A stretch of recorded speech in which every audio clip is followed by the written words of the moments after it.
Hey, what's up guys, it's MugenLord here, and I'm back again with another Capcom related video. I just want to thank you guys for leaving your feedback on my last video regarding Street Fighter 6 and whether or not if it's woke, and I really appreciate the dialogue. Everybody was giving their point of view on it, and I thought it was pretty cool. So if you want to hear my thoughts on it and whether or not I think Street Fighter 6 is woke, definitely check out that video, and it's still climbing in views. I really appreciate it. But we're going to move forward with Capcom. It's for the simple fact is, right after I uploaded this video, as far as Street Fighter 6 is concerned, whether or not it's woke, then all of a sudden, an article comes right up right after that, talking about that Capcom is pretty much feeling some type of way about people modding their games. And there is some type of moral code or integrity that they feel as though that they need to really address when it comes to modding in video games. So before you hear my thoughts, definitely hit that subscribe button, the notification bell for more gaming content here on this channel. So Capcom.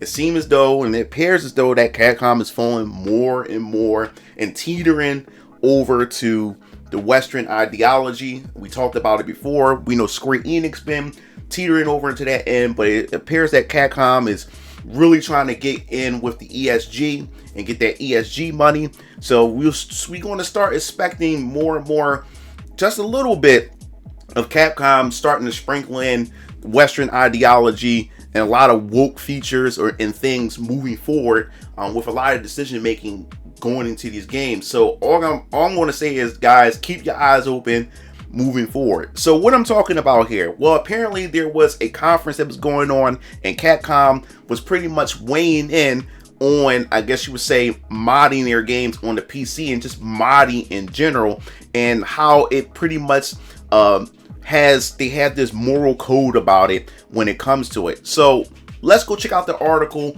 and we just dig in. I'll give you my thoughts and opinion on it, because I just think this is really just interesting, morally not good.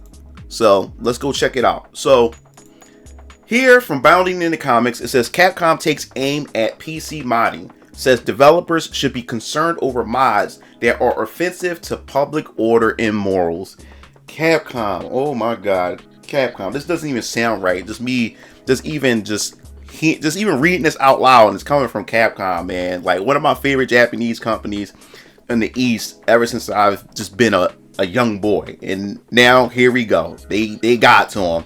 They got him.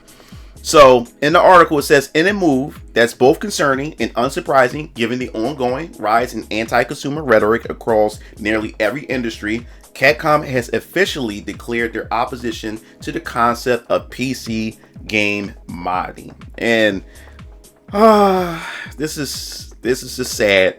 So it says the Mega Man developer made a clear stance on the topic during a recent Capcom Open Conference Professional RE 2023, an industry-centric conference whereat attendees are provided by Capcom themselves with an in-depth look at the latest advance in RE engine, which is further evolving to meet the challenges of various game genres such as RE4, Street Fighter 6, X Primal, and Ghost Trick. I never heard of Ghost Trick.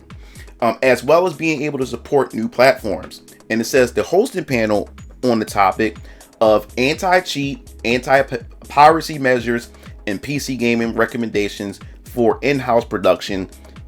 Capcom programmer Taro Yahagi raised the alarm over the fact that PC games give a high degree of freedom, which is a good thing. This is why everybody today, especially me, like PC has became my main gaming platform. Now, even though I don't mind, but the option is there for me to be able to customize the experience anytime I want. And that's why I enjoy it, and that's why I see why a lot of PC gamers have been doing this for years.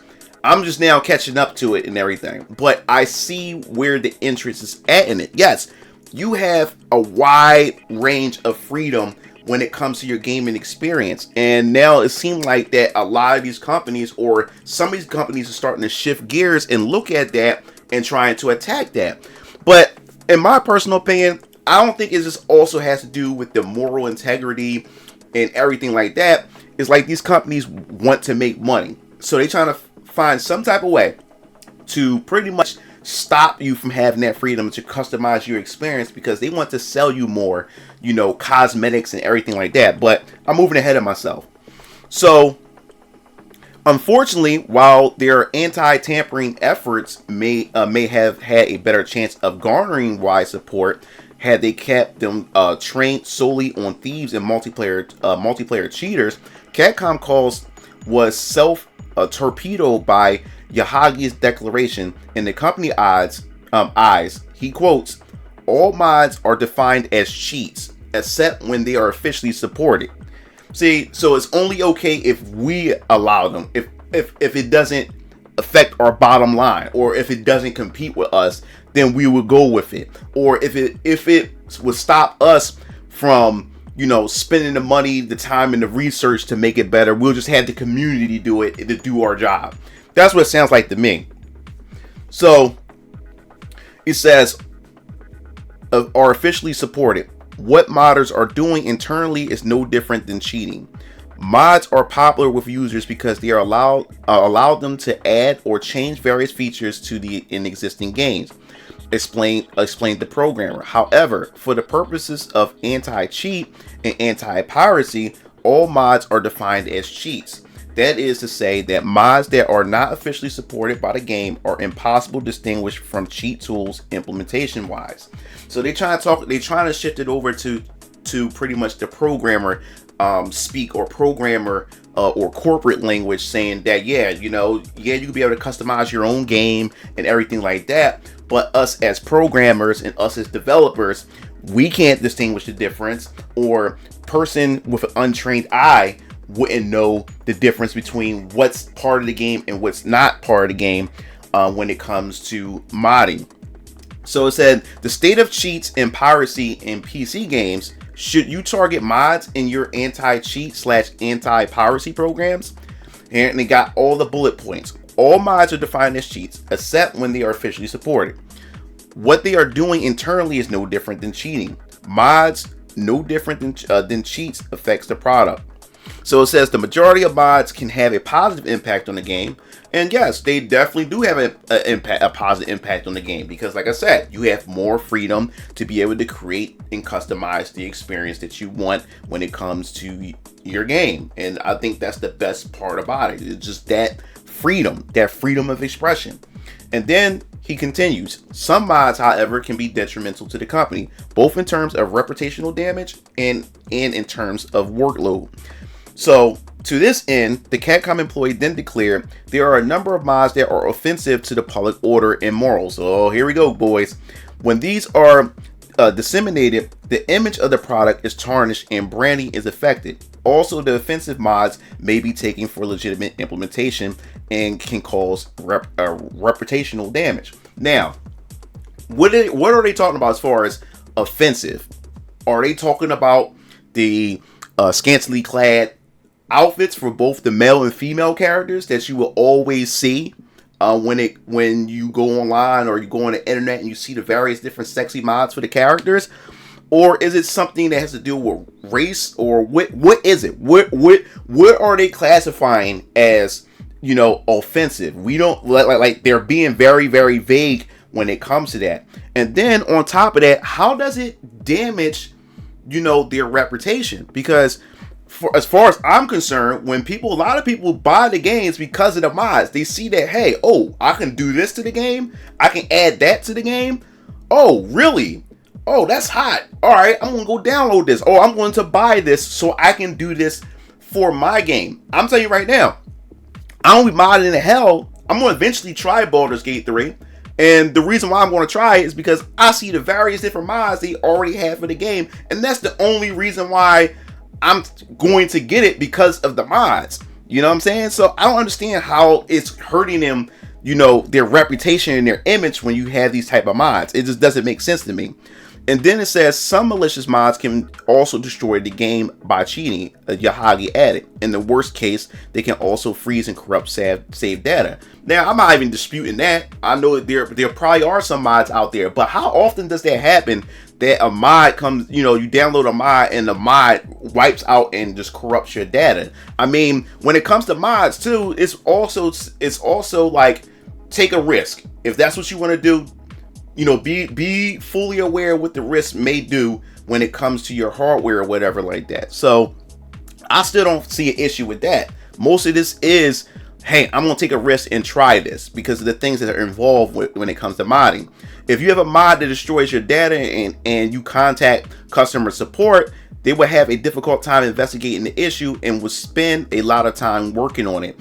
As the customer support load increases, it will eventually circle back around and affect the development costs. Now, like I said, from a corporate point of view, yeah, I do understand that. That's like you going in and modding your console or whatever like that, and then you try to take it to the console manufacturer because it broke or whatever like that. But no, they can't do anything about it because you pretty much voided your warranty. You went inside and you tried to mod it and stuff like that. But like I said, how often does that happen? This will lead to a drop in sales and loss of revenue, as well as disappointment among users. But I don't understand how that would disappoint, especially if they know that they got the mods, especially if they know that it was the mod that fucked over their system and stuff like that. I don't know. I'm not sure, how much of that really does affect them. Having said his piece on the company's outlook of modding, Yahagi then proceed to the rest of the time discussing. So he's talking about other aspects and everything like that when it comes to cheating and pirating. But I just find it kind of just weird. And the thing is, to me, it seemed like what they're doing is you're trying to conflate, the two, modding, and these guys want to attack. They know they really can't outright. Like, they can, it's their product when it comes to modding a game and modding their product. They have every right to stop it. But a lot of companies have pretty much gave the okay or looked the other way. And to me, I just think that they're being disingenuous here, because I know like I said, there's a lot of reasons why a lot of games really do sell pretty well. When you look at Resident Evil 8, Lady D, you see all those mods that they have for her or whatever, and I guarantee you that there are a lot of people bought that game just so they can mod her to make her look sexy along with her daughters and everything like that. So to me, it just sounds like that they want to conflate the two, bring the two together, so then they can have control over the modding community, and they can pretty much pick and choose what they want to be modded, what they don't want to be modded. And plus, like I said, a lot of these mods, a lot of people, especially on the PC, most of the time they probably don't even want to, buy any of the products from Capcom, like the costumes or any of the cosmetics, because guess what?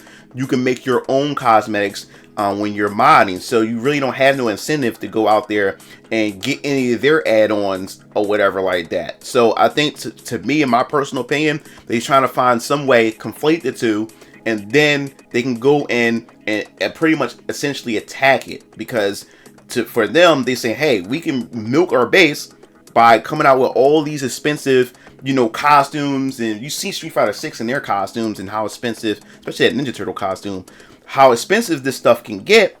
And if you're a PC modder for those type of games, then you wouldn't even want to buy those when you can do it yourself. And I think they're just trying to eliminate that, when it comes to that. So I think it's more to this. I think it's more of a profit thing as well, that they just trying to profit. So if any way they can cut that out when it comes to PC gaming, because they're not even thinking about it when it comes to console, because you really can't do much to console. But they want to attack that is because they want that PC demographic when it comes to making money. But that's pretty much my thoughts and opinions on it. What are your thoughts on it, that Capcom has this moral code all of a sudden when it comes to PC gamers modding on PCs, and more specifically their games? Or do you think this is their way of, they finally been drunk the ESG Kool-Aid and now they're pretty much starting to go straight into this whole censorship, or just bending into it even farther? So definitely your thoughts in the comment section below. If you enjoyed this video, hit that like button, that subscribe button for more gaming content here on this channel.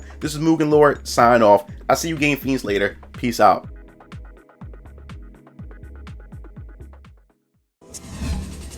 YouTube.com/MugenLord.